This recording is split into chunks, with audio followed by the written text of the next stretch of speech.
எல்லோருக்கும் பணிவான வணக்கம். நம்முடைய ஐயா நமச்சிவாயா சேனலிலிருந்து அடியேன் இன்று தினமொரு திருக்கதையில் நேற்று இரவு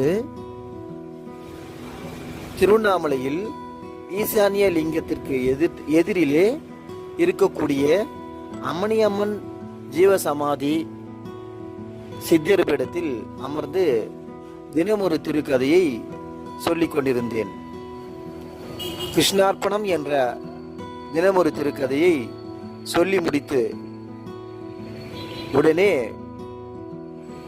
நேரமாகிறது என்று இரவு 9 மணி இருக்கும்.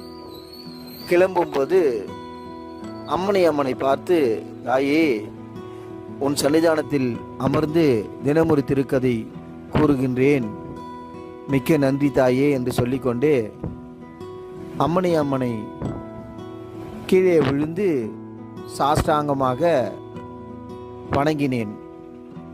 அப்பொழுது அம்மனுடைய கோபுர வாசல் மூடப்பட்டிருந்தது. இரவு 9 மணி ஆதலால் கீழே விழுந்து எழுந்திருக்கும் போது என் தலைக்கு நேரே யாரோ ஒருவர் நிற்பது போன்று தோன்றியது. திடீரென்று எழுந்து பார்த்தால் ஒரு நாய் என்னுடைய தலைக்கு நேராக நின்று என்னையே பார்த்து கொண்டிருந்தது.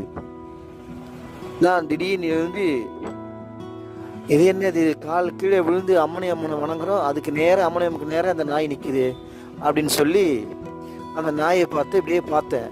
அந்த நாய் திடீர்னு என்ன செய்தது, 2 முன்னங்கால்களை 2 கால்களை கீழே சாய்த்து பின்னங்கால்களை மேலே தூக்கி கீழே குனிந்து எனக்கு வணக்கம் சொல்வது போன்று செய்தது.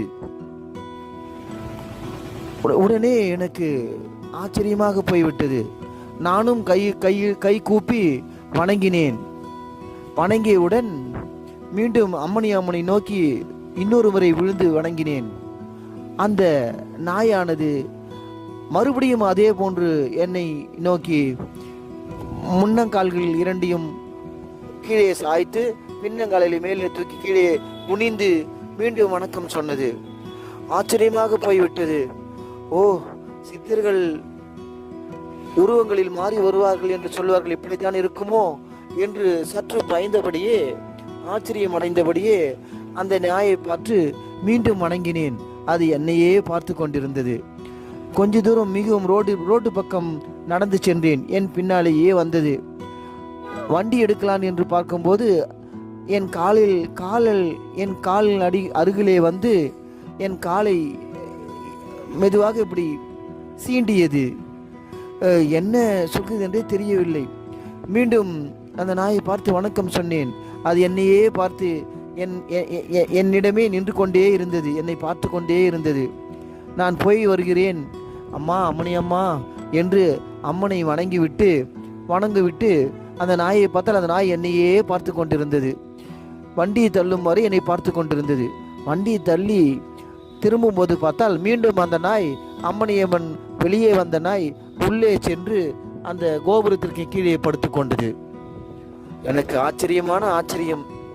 ஆஹா, சித்தர்கள் திருவண்ணாமலையில் மலையை சுற்றி உருவங்கள் மாறி வருவார்கள், வந்து கொண்டிருக்கிறார்கள் என்று கூறுவார்களே, இதுதான் சித்தரோ என்று மீண்டும் மீண்டும் நினைக்க தோன்றிக்கொண்டே இருந்தது. ஏனென்றால் நான் வணங்கியவுடன் அது கீழே விழுந்து வணங்கியது. என்ன ஆச்சரியம்! எனக்கு என்ன சொல்வதென்றே தெரியவில்லை. இப்படித்தான் இந்த திருவண்ணாமலையில் அதிசயங்கள் நடந்து கொண்டுதான் இருக்கின்றது. இன்றும் அதிசயங்கள் நடந்து கொண்டுதான் இருக்கின்றது. உண்மையான சிவனை வணங்குபவர்களுக்கு இறைவன் யாராவது ஒரு ரூபத்தில் வந்து காட்சி தந்து கொண்டிருப்பார் என்பதுதான் உண்மையான நிதர்சனம். இது நடந்த கதை, நேற்றுக்கு முன்தினம் இரவு நடந்த கதை. உங்களிடம் பகிர்ந்து கொள்ள வேண்டும் என்பதற்காக இதை உங்களுக்கு கூறுகின்றேன். பிடித்திருக்கும் என்றால் நீங்கள் ஏற்றுக்கொள்ளுங்கள், இல்லை என்றால் வருத்தமடைய வேண்டாம். திருச்சிற்றம்பலம், திருச்சிற்றம்பலம்.